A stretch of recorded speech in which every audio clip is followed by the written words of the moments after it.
सर्वमंगल मांगल्ये शिवे सर्वाधिसाधिके शरण्ये त्र्यंबके गौरी नारायणी नमस्तुते। नमस्कार दोस्तों, आप सभी को नवरात्रि के 5वें दिन की हार्दिक शुभकामनाएं। स्कंद माता आपकी सभी मनोकामनाएं पूरी करें। दोस्तों, आज की वीडियो में हम आपको नवरात्रि के 5वें दिन की स्कंद माता की कथा सुनाएंगे। कृपया उसे सभी भक्तजन श्रद्धा भाव और प्रसन्न चित्त मन से सुने। जिन भक्तों ने अभी तक हमारे चैनल को सब्सक्राइब नहीं किया है वो हमारे चैनल को सब्सक्राइब करें, वीडियो को लाइक करें और कमेंट में जय माता दी, जय स्कंद माता की लिखना न भूलें। सारी इच्छाएं पूर्ण करती हैं माँ स्कंद माता। सिंहासनगता नित्यं पद्मश्रित करद्वया स्वदास्तु सदा देवी स्कंद माता यस्विनी। इस कथा के बिना अधूरी है स्कंद माता की पूजा। शारदीय नवरात्रि के अलग अलग दिन माँ दुर्गा के 9 रूपों को समर्पित है। शारदीय नवरात्रि के 5वें दिन स्कंद माता की पूजा अर्चना करने का विधान है। स्कंद माता की 4 भुजाएं हैं। इनकी दाहिनी ओर की ऊपर वाली भुजा में भगवान स्कंद गोद में हैं और दाहिनी तरफ की नीचे वाली भुजा में कमल पुष्प है। बाईं ओर की ऊपरी भुजा वरमुद्रा में और निचले वाली भुजा में कमल है। मान्यता है कि स्कंद माता की पूजा के दौरान व्रत कथा का न करने से साधक को शुभ फल की प्राप्ति नहीं होती। स्कंद माता की व्रत कथा सुनने से संतान सुख के योग बनते हैं। पौराणिक कथा के अनुसार तारकासुर नाम का राक्षस था। उसने तपस्या कर ब्रह्मा जी को प्रसन्न किया था। उसने ब्रह्मा जी से अपने आप को अमर करने के लिए वरदान मांगा। इसके बाद ब्रह्मा जी ने उसे समझाया कि जिसका जन्म हुआ है उसे मरना ही होगा। इस बात से तारकासुर निराश हो गया और ब्रह्मा जी से कहा कि प्रभु, ऐसा कर दें कि महादेव के पुत्र के हाथों ही मेरी मृत्यु हो। उन्होंने ऐसा इस वजह से किया क्योंकि वो सोचता था कि कभी भी भगवान शिव का विवाह नहीं होगा तो उनका पुत्र कैसे होगा, इसलिए जीवन में कभी उसकी मृत्यु नहीं होगी। इसके बाद उसने लोगों पर अत्याचार करने शुरू कर दिए। उसके अत्याचार से देवी देवता परेशान होकर शिव जी के पास पहुँचे। उन्होंने शिव जी से प्रार्थना की कि वो उन्हें तारकासुर से मुक्ति दिलाएं।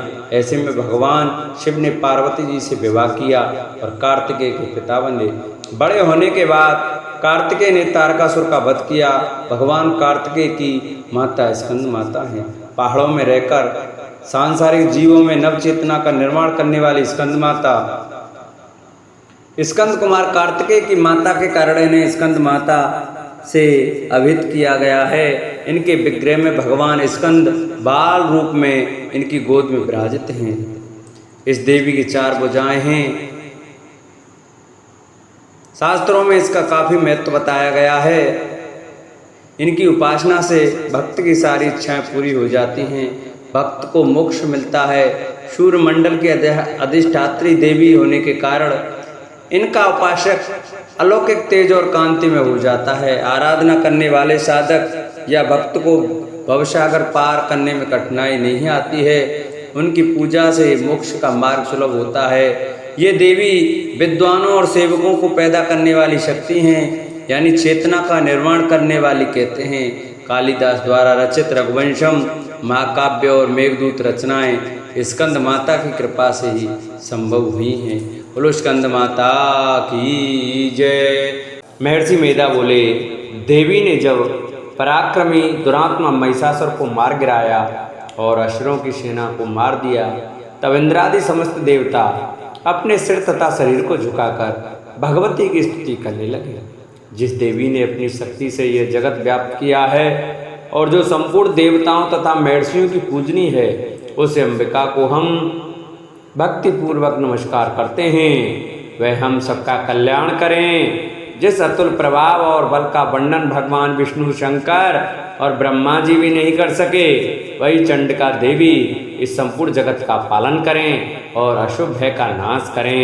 पुण्यात्माओं के घरों में तुम स्वयं लक्ष्मी रूप हो और पापियों के घरों में तुम अलक्ष्मी रूप हो और सत्कुल में उत्पन्न होने वालों के लिए तुम लज्जा रूप होकर उनके घरों में निवास करती हो।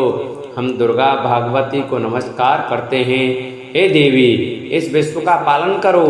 हे देवी, हम तुम्हारे अचिंत्य रूप का किस प्रकार वर्णन करें। असुरों का नाश करने वाले भारी पराक्रम तथा समस्त देवताओं और दैत्यों के विषय में जो तुम्हारे पवित्र चरित्र हैं, उनका हम किस प्रकार वर्णन करें। हे देवी, त्रिगुणात्मिका होने पर भी तुम संपूर्ण जगत की उत्पत्ति का कारण हो।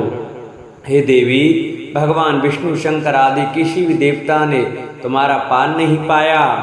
तुम सबकी आश्रय हो। यह संपूर्ण जगत तुम्हारा ही अंश रूप है, क्योंकि तुम सबकी आदिभूत प्रकृति हो। हे देवी, तुम्हारे जिस नाम के उच्चारण से संपूर्ण यज्ञों में सब देवता तृप्ति लाभ करते हैं, तुम तुम ही हो। इसके अतिरिक्त तुम पितरों की तृप्ति का कारण हो, इसलिए सब आपका श्रद्धा कहते हैं। हे देवी, वह विद्या जो मोक्ष को देने वाली है, जो अचिंत्य महाज्ञान स्वरूपा है, तत्वों के सार को वश में करने वाले, संपूर्ण दोषों को दूर करने वाले, मोक्ष की इच्छा वाले मुनिजन जिसका अभ्यास करते हैं, वह तुम ही हो। तुम वाणी रूप हो और दोष रहित ऋग और यजुर्वेद की एवं उद्गीत और सुंदर पाठों के पाठ वाले सामवेद की आश्रय रूप हो। तुम भगवती हो। इस विश्व की उत्पत्ति एवं पालन के लिए तुम वार्ता के रूप में प्रकट हुई हो, और तुम संपूर्ण संसार की पीड़ा हरने वाली हो। हे देवी, जिससे सारे शास्त्रों को जाना जाता है, वह मेधा शक्ति तुम ही हो, और दुर्गम भवसागर से पार करने वाली नौका तुम भी हो।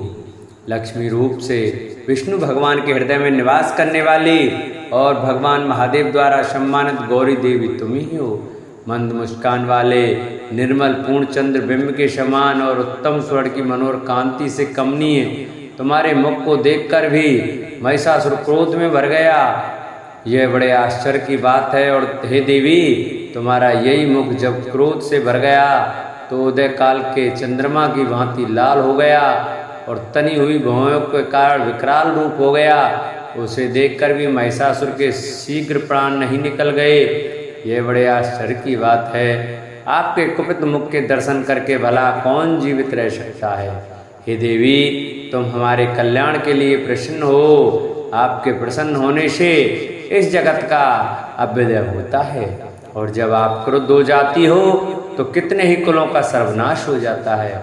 यह हमने अभी अभी जाना है कि जब तुमने महिषासुर की बहुत बड़ी सेना को देखते देखते मार दिया है। हे देवी, सदा अभ्युदय प्रताप देने वाली, तुम जिस पर प्रसन्न हो जाती हो वही देश में सम्मानित होते हैं। उनके धन यश की वृद्धि होती है, उनके धर्म कभी शिथिल नहीं होते, और उनके यहाँ अधिक पुत्र पुत्रियाँ और नौकर होते हैं। हे देवी, तुम्हारी कृपा से ही धर्मात्मा पुरुष प्रतिदिन श्रद्धा पूर्वक यज्ञ करता है और धर्मानुकूल आचरण करता है, और उसके प्रभाव से स्वर्गलोक में जाता है, क्योंकि तुम तीनों लोकों में मनवांचित फल देने वाली हो। हे माँ दुर्गे, तुम स्मरण करने पर संपूर्ण जीवों के भय नष्ट कर देती हो, और स्थिर चित्त वालों के द्वारा चिंतन करने पर उन्हें और अत्यंत मंगल देती हो। हे दरिद्र दुख नाशनी देवी, तुम्हारे सिवा दूसरा कौन है। तुम्हारा चित्त सदा दूसरों के उपकार में लगा रहता है। हे देवी, तुम शत्रुओं को इसलिए मारती हो कि उनके मारने से दूसरों को सुख मिलता है। वह चाहे नरक में जाने के लिए चिरकाल तक पाप करते रहे हों, किंतु तुम्हारे साथ युद्ध करके सीधे स्वर्ग को जाएं, इसलिए तुम उनका वध करती हो। हे देवी, क्या तुम दृष्टिपात मात्र से समस्त असुरों को वश नहीं कर सकती? अवश्य कर सकती हो, किंतु तुम्हारा शत्रुओं को शास्त्रों के द्वारा मानना इसलिए है कि शास्त्रों के द्वारा मरकर वे स्वर्ग को जामे। इस तरह से हे देवी, उन शत्रुओं के प्रति भी तुम्हारा विचार उत्तम है। हे देवी, तुम्हारे उग्र खड़ग की चमक से और त्रिशूल की नोक की कांति की किरणों से असुरों की आंखें फूट नहीं गईं। उसका कारण यह था कि वे किरणों से शोभायान तुम्हारे चंद्रमा के समान आनंद प्रदान करने वाले सुंदर मुख को देख रहे थे। हे देवी, तुम्हारा शील बुरे वृत्तांत को दूर करने वाला है और सबके अधिक तुम्हारे रूप हैं, जो ना तो कभी चिंतन में आ सकता है और ना जिसकी दूसरों में कभी तुलना हो सकती है। तुम्हारा बल व पराक्रम शत्रुओं को नाश करने वाला है। इस तरह तुमने शत्रुओं पर भी दया प्रकट किए है। हे देवी, तुम्हारे बल की किसके साथ बराबरी की जा सकती है, तथा शत्रुओं को भय देने वाले इतना सुंदर रूप भी और किसका है। हृदय में कृपा और युद्ध में निष्ठुरता, ये दोनों बातें तीनों लोकों में केवल तुम ही में देखने को आई हैं। हे माता, युद्ध में शत्रुओं को मारकर तुमने उन्हें स्वर्ग लोक में पहुंचाया है। इस तरह तीनों लोकों की तुमने रक्षा की है, तथा उन उन्मत्त असुरों से जो हमें भय था उसको भी तुमने दूर किया है। तुमको हमारा नमस्कार है। हे देवी, तुम शूल तथा खड़ग से हमारी रक्षा करो, तथा घंटे की ध्वनि और धनुष की टंकोर से भी हमेशा रक्षा करो। हे चंडिके, आप अपने त्रिशूल को घुमाकर पूर्व पश्चिम उत्तर तथा दक्षिण दिशा में हमारी रक्षा करो। तीनों लोकों में जो तुम्हारे सौम्य रूप और घोर रूप हैं उनसे हमारी रक्षा करो, तथा इस पृथ्वी की रक्षा करो। हे अंबिके, आपके कर्क पल्लवों में जो खड़ग शूल तथा गदा आदि शस्त्र शोभा पा रहे हैं उनसे हमारी रक्षा करो। महर्षि बोले कि इस प्रकार जब सब देवताओं ने जगत माता भगवती की स्तुति की और नंदनवन में के पुष्पों तथा गंध अनुलेपों द्वारा उनका पूजन किया और फिर सबने मिलकर जब सुगंधित व दिव्य धूपों द्वारा उनकी सुगंधित निवेदन की, तब देवी ने प्रसन्न होकर कहा, हे देवताओं, तुम सब मुझसे मनवांचित वर मांगो। देवता बोले, हे भगवती, तुमने हमारा सब कुछ कार्य कर दिया, अब हमारे लिए कुछ भी मांगना बाकी नहीं रहा, क्योंकि तुमने हमारे शत्रु महिषासुर को मार डाला है। हे महेश्वरी, तुम इस पर भी यदि हमें कोई वर देना चाहती हो तो बस इतना वर दो कि जब जब हम आपका स्मरण करें तब तब आप हमारी विपत्तियों को हरण करने के लिए हमें दर्शन दिया करें। हे अंबिके, जो कोई भी तुम्हारी स्तुति करे तुम उनको वित्त समृद्धि और वैभव देने के साथ ही उनके धन और स्त्री आदि संपत्ति बढ़ावें और सदा हम पर प्रसन्न रहे। महर्षि बोले, हे राजन, देवताओं ने जब जगत के लिए तथा अपने लिए इस प्रकार प्रश्न किया तो बस तथास्तु कहकर देवी अंतर्धान हो गई। हे भूप, जिस प्रकार तीनों लोकों का हित चाहने वाली ये भगवती देवताओं के शरीर से उत्पन्न हुई थी, वह सारा वृत्तांत मैंने तुमसे कह दिया। और इसके पश्चात दुष्ट असुरों तथा शुंभ निशुंभ का वध करने और सब लोगों की रक्षा करने के लिए जिस प्रकार गौरी देवी के शरीर से उत्पन्न हुई थी, वह सारा वृत्तांत में यथावत वर्णन करता हूँ। इस प्रकार चौथा अध्याय पूर्ण हुआ।